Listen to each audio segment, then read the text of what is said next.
Dear Diary, this is part 11. Oh boy, let's try and wrap this up because there's going to be more diaries soon with either some exciting resolutions or some catastrophic examples of evil. But sometimes you just want closure. You don't care whether you live or die as long as something fucking happens. And I've been in fucking limbo for 2.5 motherfucking years. At some point, these Nazis are going to have to resolve these cases. And it'll be fascinating to see. I would love to get Adam Lisberg of the Daily News on the stand. That's the most recent arrest. His cohort Celeste Katz, who is a super Nazi cunt reporter who lies every day to her customers on behalf of the mayor. It's felony fraud. You could cuff her tomorrow and arrest her tomorrow. But the DAs won't and the attorney generals won't because they protect the mafia. Scratch their back, you scratch theirs. That's why I filed a RICO suit last month. I'm arguing that the media is a criminal organization and that the government is a criminal organization. It's easy to prove both things.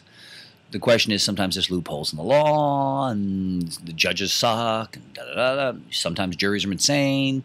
There's so many different variables. My legal cases are unbelievably overwhelming. They're juggernauts of fucking superpower. I'm not even saying anything that's bold. It's like saying the Nazis are bad. To say that politicians cheat and lie, oh my God.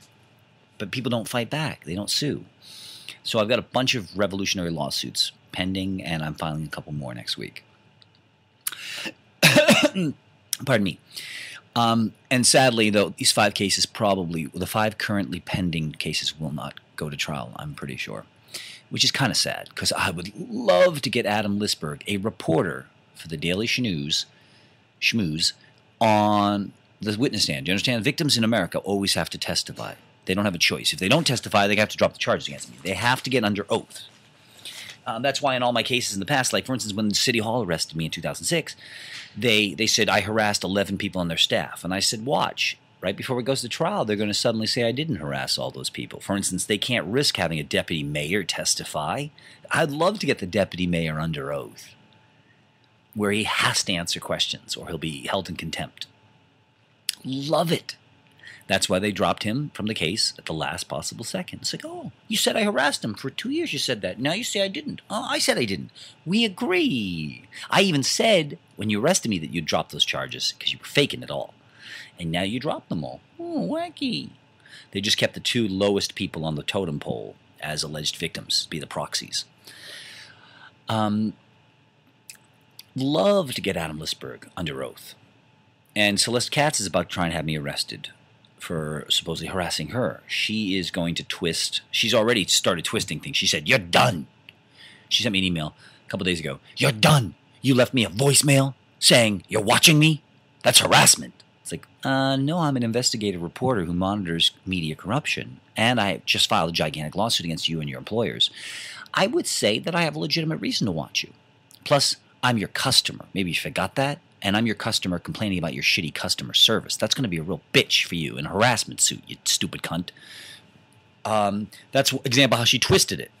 She took, you're being watched. I told her every time you write an article now, it's being saved for the RICO suit, moron. So be a little more cautious when you're writing complete lies. Remember that. Each article you write, say, what if a jury sees this? Because there's a RICO suit pending. Where I'm charged with misleading my customers, which is, of course, felony fraud. And I am part of a large enterprise. And he can prove that we're a criminal enterprise in seconds. Oh, fuck. Maybe I should be a little more cautious. She spun that into, I'm stalking her. Nice spin. No, not really. Pretty amateurish. Celeste Katz, if you're out there, you're a fucking scumbag, mass-murdering neo-Nazi journalist, and I'm going to bring you down. Oh my God, he said he's going to bring me down. Does that mean he's going to stab me in an alley? Nice try. I mean, again, amateurish.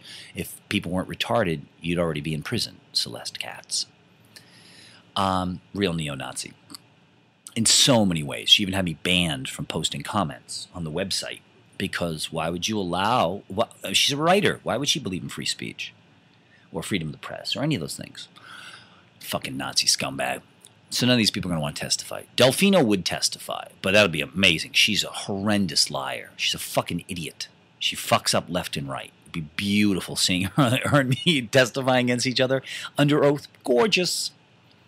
Remember, they should actually do mock trials in all high schools so people can learn just how totally corrupt the system is. You'd be amazed. Remember, it's like the children's game Telephone, where no one gets the facts straight, but we spend billions of dollars and lots of people innocent go to jail because of somebody else's fuck up with details. And now let's get back to our finish the plea bargain story. Sorry to be so scattered. The plea bargain story I was finishing was from my third of my 2006 so-called convictions. And that was the first plea bargain I took because everyone betrayed me. My fiance, my lawyers, everyone stabbed me in the back, all my reporters, every backup system I had in place had failed me. You understand? It wasn't like me taking on Goliath, but I have a few people on my team, like a lawyer. It was me and not one person on earth backing up the truth. Wow. And I had tons of other shit all collapsing at the same time.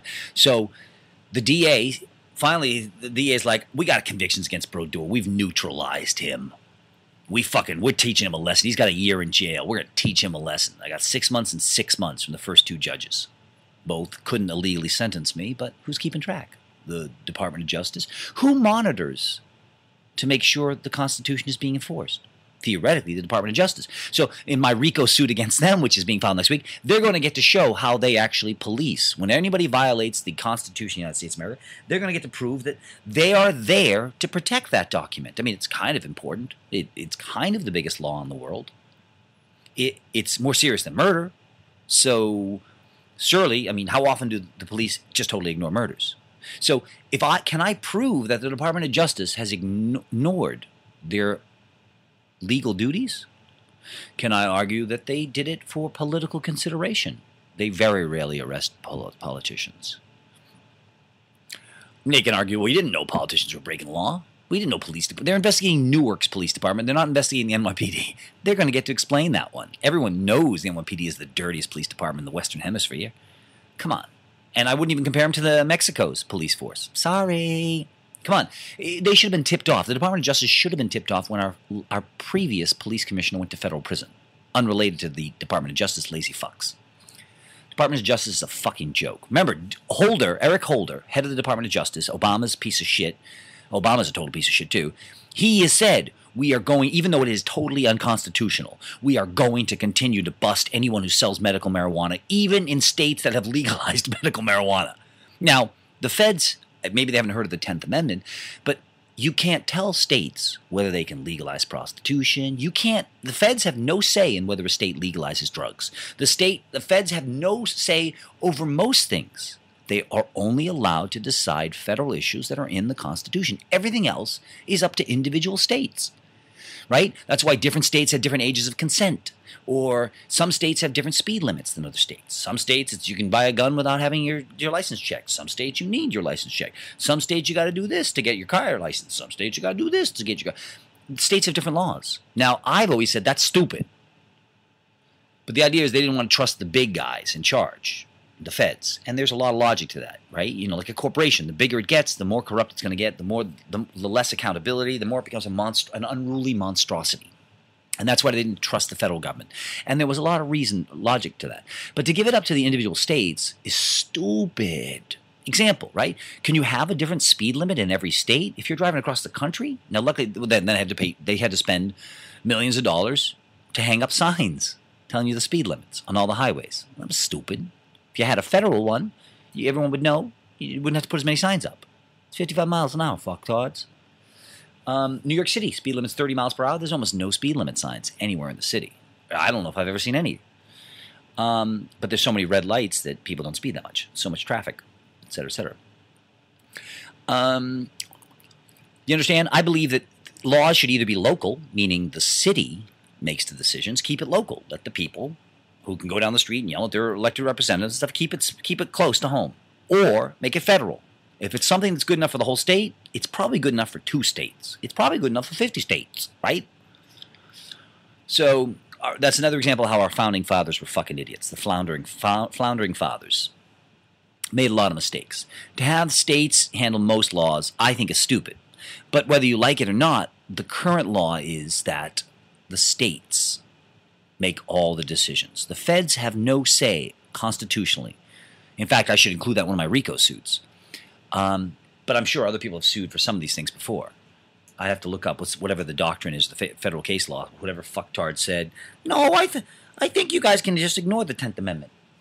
Traditionally, what happens is, now see, I'm going to digress again. Holy fuck. This should go into a different category of diary, because if somebody doesn't want to listen to me on 99, they can listen to me on states' rights. Fuck.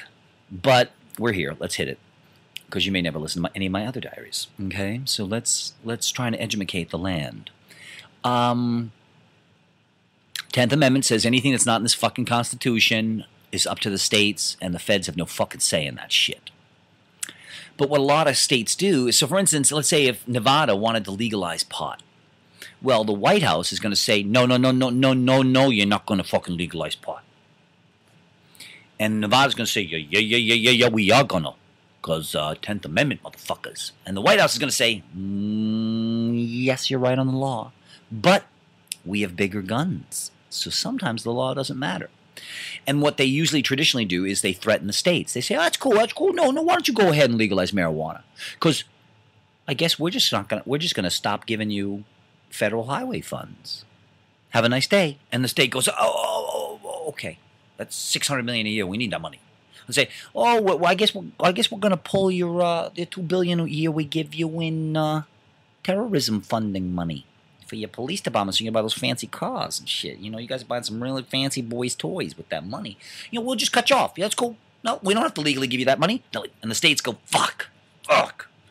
And that's how the feds keep everyone under their thumb and just violate the Constitution every minute of every day. None of this I'm saying is secret. Everyone knows about the states' rights. It's just that the White House violates the law every day. Who's going to stop them? And now to give you an example of somebody who tried to stop him, Schwarzenegger. Governor Schwarzenegger, Republican. But he sued the Bush administration. I don't know what happened in that case. I should look it up, but I'm a little fucking busy. But it was a fascinating case. Governor Schwarzenegger, he's a Republican, but he does care about the trees. And he likes to smoke pot. And he said they have a really bad smog problem and pollution, air pollution. And so they tried to pass. They passed state laws saying if you want to sell your car in our state, like in 2012 or whatever, or 2013, you're going to have to meet a certain standard of air emissions. The car must get maybe like a certain certain number of miles per gallon. No more gas guzzlers. You can't sell your shitty cars here in California. Now they have a legal right to do that. In the same concept as England has the right to say, you can't sell your cars here unless you put the steering wheel on the other fucking side. Okay? If you don't put your steering wheel on the other side, you can't sell your fucking car here. Have a nice day. California said, we don't want any more fucking polluting cars. Then the car companies say, oh, you passed that law, huh? You motherfuckers. They call it Bush, and they're like, hey, Bush, do you hear what this fucking asshole's doing in California? He wants to fucking crack down on our fucking making cars that aren't fucking healthy for people. Yo, that shit's not gonna fly, George. You're gonna do something? And George's like, yeah, I got your back. And George Bush then fights them in court. Or says, he calls up Governor Schwarzenegger, says, listen, you can't do that. And they're like, yes, again. And it didn't work out. So Schwarzenegger sued the federal government for trying to stop him as the governor of California. That was a few years ago. I have no idea if it's been settled, if it's still panning out in the courts, or what. But that's a fascinating example of where a state fought back against the bullies in the federal government. Now, why did I digress there? I digressed because why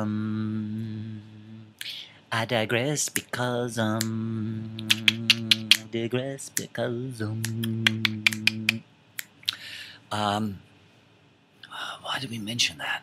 Oh, like pot. Well, whatever. So, back to my plea bargain thing. the DA's finally like, he's like, we screwed Christopher over. We got him convicted. We've smeared him in the newspapers. Everyone, now that he's a convicted criminal, now it undermines everything he does. Because now when anybody writes about him, they have to say convicted criminal, convicted criminal. We've assassinated his character completely. Mission accomplished. And so they didn't give a fuck about the third case because it wasn't about they knew the third case was fake. They knew the second case was fake. They knew the first case was fake. But they had gotten what and I said 10 years earlier, I said, these guys are going to keep arresting me falsely and taking it up many notches every year until they finally get me. Because remember, every time they'd arrest me, I'd beat them in court. First time, second time, third time, fourth time, fifth time. At some point, you got to say, this guy has kicked the NYPD's ass, the most powerful DA in America's ass, and City Hall, the most powerful City Hall on Earth's ass, every single time. 5 times, 6 times, 7 times, 8 times, 9 times, 10 times, 11 times, 12 times, 13 times, 14 times, 15 times. At some point, they're like, this is humiliating. It's too bad I didn't know my rights back then and was too busy with all kinds of other crazy chaos and fucking nightmarish shit because I could have sued for every one of those arrests, but I didn't know how, and finding good lawyers was impossible, so I just fucking, and then there's deadlines and the shit fucking, and my life has been, again, every year of my life has been worse than any year of anybody else's life. We're talking tens of thousands of problems. Every day is a crisis and a catastrophe in my life. Partially my own fault because I'm a super nigger, and partially, you know, people say, oh, well, of course, if it's your attitude, you know. Well, yeah, if I wasn't a whistleblower, my life wouldn't be as bad as it is. But then there's millions of other reasons why my life has to be bad. If I was just an entertainer, my life would be horrendous. It'd be the worst on earth because I tell the truth. You can't tell the truth in the entertainment industry. Are you stupid? It's all lies. It's all games. It's all cheating. It's all lies. I'm honest in a world where you got to, when in Nazi Germany, do as Nazi Germans do. So I'm fuck out of luck. And it doesn't make a difference which field I go in. I've worked all kinds of places in my life. Everywhere I go, I have problems. It's me versus the evil humans. But regardless of all of that, I still have the worst luck of any human in history. Every day, you wouldn't believe my life every day. Example, the last 2 days. Now, most people having some fucktard lock their bike to yours accidentally, that'd be an inconvenience. But if you're broke and can't afford subways or buses or cabs, well, then it's a much bigger inconvenience. And if you have super deadlines, all kinds of fucking deadlines, and your bike is your legs, it is literally your legs. You're a bigger fucking doo-doo. So it's bad luck stacked on bad luck. Again, it's the difference between two people get a flat tire. Oh, is that bad luck? Well, I don't know. One of them's in a wheelchair in a rainstorm, and the other one is healthy and fine, has a spare tire, and is muscular. I'd say those are two different situations. I'd say those two flat tires, nothing in common. They're radically different. One, the guy in the wheelchair, all by himself on a highway, no cars coming, in downpour. How can he fix that flat tire? Versus the guy who's in a sunny day who's got plenty of free time. You understand? Looks can be deceiving. That's horrible luck. That there's no way I can be, you can't blame it on my attitude or anything. The fact that fucktard locked his bike up to me. I have all kinds of shit every day. Shockingly bad things happen to me. By the age of I was 10, everyone saw it. They're like, wow, this shit doesn't happen to anyone. All this crazy shit. By the age of 10, it was exhausting. And it's been like that nonstop everywhere I go ever since. I mean, I could tell you tens of thousands of stories that would just shock you. That shock me. That don't make any sense. That defy all logic. It's the only times I've believed in God or something supernatural. It's like nothing else explains my life.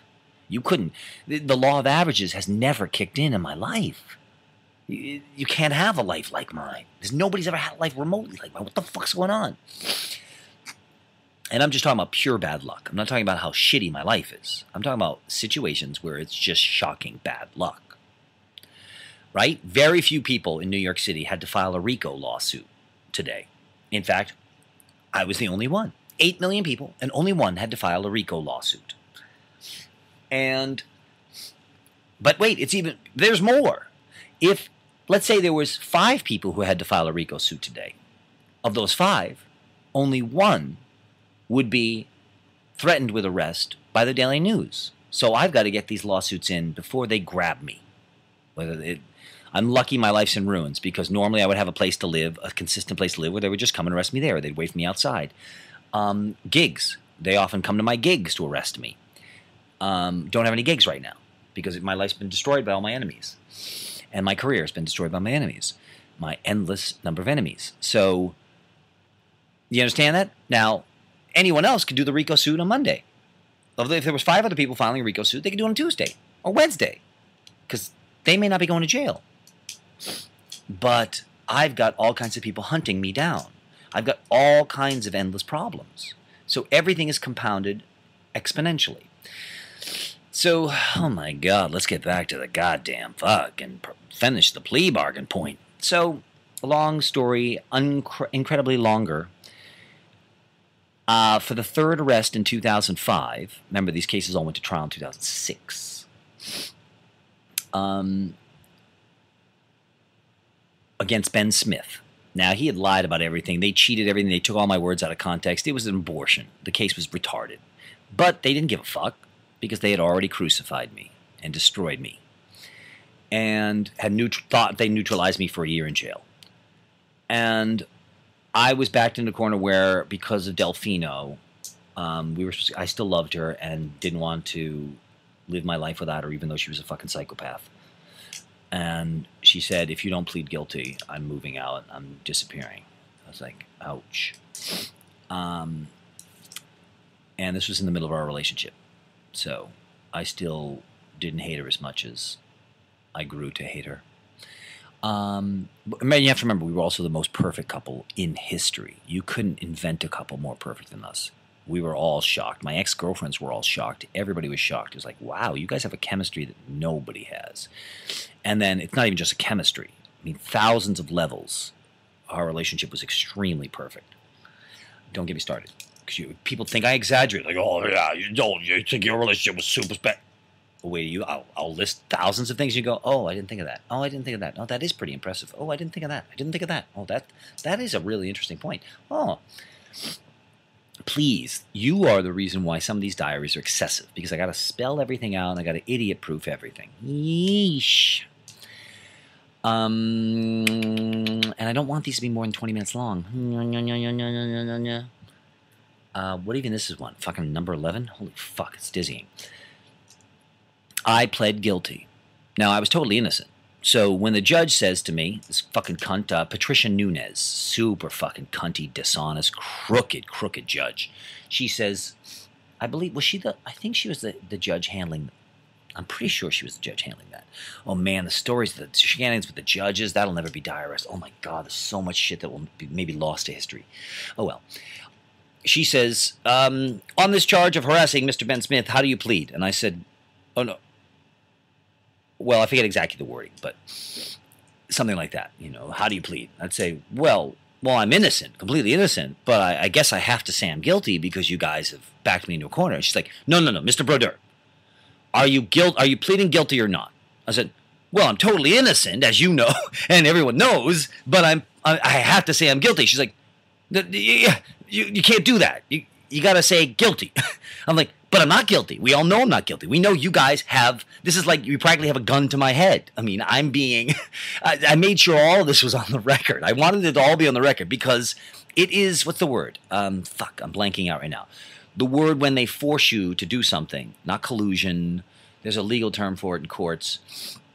Duress. Like if you're signing a contract under duress, or right, if I put a gun to your head and I make you sign your will and you leave your mansion to me, is that contract legally binding? Not if it was under duress. And so I wanted to be clear that I was pleading guilty under massive duress. They had, remember what they had, and I think I even maybe said that. It's like what they have against me is worse than a gun to my head. If you had a gun to my head, I wouldn't be afraid. Pull the trigger, and I feel no more pain or suffering. I don't have to pay taxes anymore. I don't have to get up in the morning, work from 9 to 5. I don't have to do any of this shit. I don't have to fucking bathe. I don't have to fucking clip my toenails. Fuck you. Putting a gun to my head, that's not duress. What you assholes are doing is keeping me alive, but destroying every inch of my life. That's fucking duress. And so it was pretty comical as I kept saying, I'm not guilty. I'm not guilty. I'm not guilty. It's like, well, is that how you want to plead? I'm like, no, because you guys are forcing me to plead guilty. So I said it over and over again to make sure the stenographer couldn't omit creatively that whole part. Partially for the appeal. Because I don't know. Now, when you plead guilty, you have no right to appeal. But we have a very unusual circumstance here. This is not like a normal guilty plea. This is one where they provided me with no lawyer. They cheated everything. I can prove it, and I should be able to get that guilty plea overturned. But that'll be radical. But again, how? I'm fighting so many other fires. Fighting so many fires. How do I fight that fire? And that was the plan. But see, wow, we still haven't got to the full point of the plea bargain. My point was this. The DA said if you plead guilty, we will give you no jail time. Because I'm already doing a year in jail for speech. So they don't give a fuck about the shitty. They want to get rid of this shitty last case. Plead guilty and we'll give you no time in jail. And I said, okay. And I partially liked it because they just fucked themselves federally. Remember, you can't make a plea deal radically different than the punishment you would get if you were convicted at trial. Because then it's like they are pressuring you to not get your right to a trial. You see? Now, they gave me 6 months and 6 months separately in jail for misdemeanor speech. And just now, for the exact same charge, they gave me no time in jail. Do you see how different that is? He would now have to argue in court. Well, there's not a lot of difference between no time in jail and 6 months in jail. Those aren't that big a difference. Most people would say they couldn't be. That's fucking night and day. No time in jail for punishment or 6 months in jail for punishment. Ask most people. No time in jail and a week in jail. You could say that's not too big a difference. It is, because no time in jail is not that painful compared to most people, compared to a week in jail. A week in jail could be unbelievably agonizing. Trust me. Unbelievably agonizing. Physical torture, psychological torture. They do all kinds of crazy shit to people. The guards, mostly. Not the inmates. The inmates are cool. They're all drug dealers, drug users. All cool, funny, smart guys. So, no time in jail. So you could argue even that no time in jail or 1 week in jail is that's really different. 1 day in jail, or let's say no time in jail versus 500 hours of community service. You could say, all right, we give you a plea deal, no time in jail. Or we tried you, you were convicted, so now we're going to make you pay with 500 hours of community service. You see? You're taking it up a bunch of notches because they wasted your time. But you can't take it up too many notches because then you are penalizing them for enjoying their right to a trial, to exercising their rights. It's like you're trying to cheat them out of their rights by threatening them. Listen, if you try your rights of a trial, we're going to fucking bring the hammer down on you so fucking hard. So you better not fucking exercise your rights. No time in jail versus a month in jail. Most people would say that's a fucking enormous difference. No time in jail versus a month in jail? Holy shit, people get stabbed in jail. The people have been raped in jail, die of AIDS. You have all kinds of crazy shit happens in jail. I saw all kinds of violence in jail. I was the victim of violence by a guard and a couple of inmates in jail. I was robbed by inmates in jail. I was robbed by guards in jail. All kinds of... But now, remember, people say, well, you said jail's not so bad. No, because I was robbed by cops when I wasn't in jail. And I was robbed by roommates when I wasn't in jail. And I've been robbed by shitloads of people not in jail. Jail, for the most part, is much better than the real world. So don't get the facts wrong, please. Please, stop doubting me. I don't overlook facts. Humans do. They're going to have to argue that, well, no time in jail is not really different than 6 months in jail. And there's no fucking way they're going to win that argument. That means they violated the Constitution again. And so always remember that. That's a fascinating thing that nobody knows. Nobody even told me. I accidentally came across it in the law library going through all kinds of shit. None of my lawyers ever said anything about it because they're all idiots who don't know anything about law. So, and no judge ever said anything about it because they're idiots about the rule of law and the facts because they're humans. End of part 11. We're about to, part 12, we'll get on to some facts, some exciting facts, kids, about some of the other sleazy things the DA did recently, and the judge, and the police. And then I think we'll be wrapping it up. Unless I digress. End of part What the fuck was this? 11?